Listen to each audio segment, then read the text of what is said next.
মিয়ানমারে ৭.৭ মাত্রার শক্তিশালী ভূমিকম্পে কেঁপে উঠেছে দেশটির ৬ অঞ্চল। ব্যাংককে ভবন ধসে পড়েছে।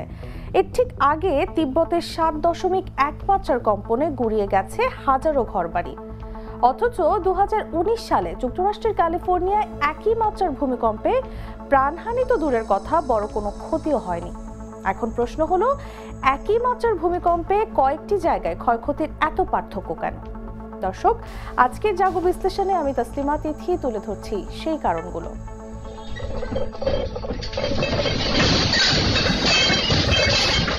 কম্পনের মাত্রা বনাম স্থায়িত্ব রিখটার নয়।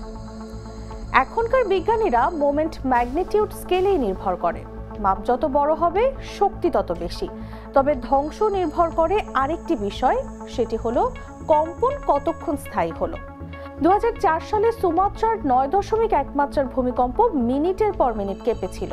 এই কারণেই সুনামিতে প্রাণ যায় ২,৩০,০০০ মানুষের। কোথায় হলো ভূমিকম্প?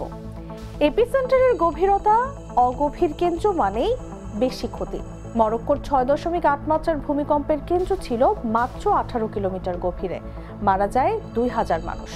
অন্যদিকে ইন্দোনেশিয়ার ৬.২ মাত্রার কম্পন হয়েছিল ১৬৮ কিলোমিটার গভীরে, ক্ষতি হয়নি বললেই চলে। কোন সময়ে কম্পন হলো? রাতে মানুষ যখন ঘুমিয়ে থাকে, পালাতে পারে না। মরক্কোর কম্পন হয়েছিল রাত ১১টা ১১ মিনিটে, ক্ষতি বেড়েছে কয়েক গুণ। ভবনের মান।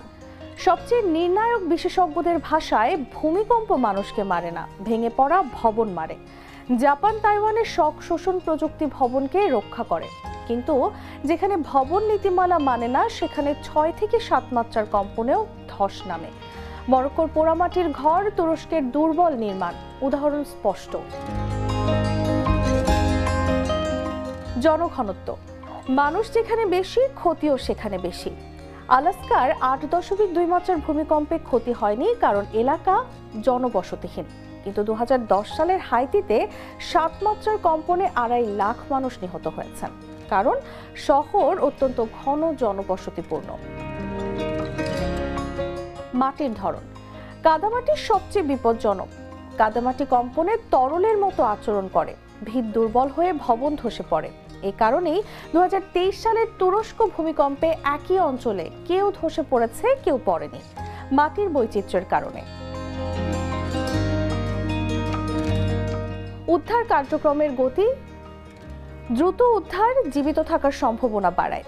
জাপান তাইওয়ানে নিয়মিত মহড়া হয়, তাই বিপর্যয় সামাল দিতে সক্ষম। কিন্তু অনেক দেশে দেরিতে উদ্ধার পৌঁছায়, ফলে মৃত্যু হার বাড়ে। ভূমিকম্পের পরও থাকে দ্বিতীয় আঘাত।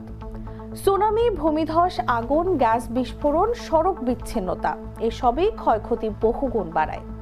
শেষ কথা, ভূমিকম্পের সময় ধ্বংস আসে এক কারণে নয়, বরং মাত্রা, স্থায়িত্ব, গভীরতা, মাটি, ভবন, জনঘনত্ব ও প্রস্তুতির অভাব সব মিলেই বিপর্যয় তৈরি করে। আর তাই প্রশ্নটি থেকেই যায়, পরবর্তী বড় ভূমিকম্পের জন্য আমরা কতটা প্রস্তুত? দর্শক, আজ এ পর্যন্তই। সবাই ভালো থাকুন, সুস্থ থাকুন, নিরাপদ থাকুন এবং জাগো নিউজের সঙ্গেই থাকুন। ধন্যবাদ। গ্লিটারের টুইন লেমন ও অ্যান্টিব্যাকটেরিয়াল ফর্মুলা বাসনকে চকচকে জীবাণুমুক্ত করে আমাদের দেয় গ্লিটার গ্যারান্টি।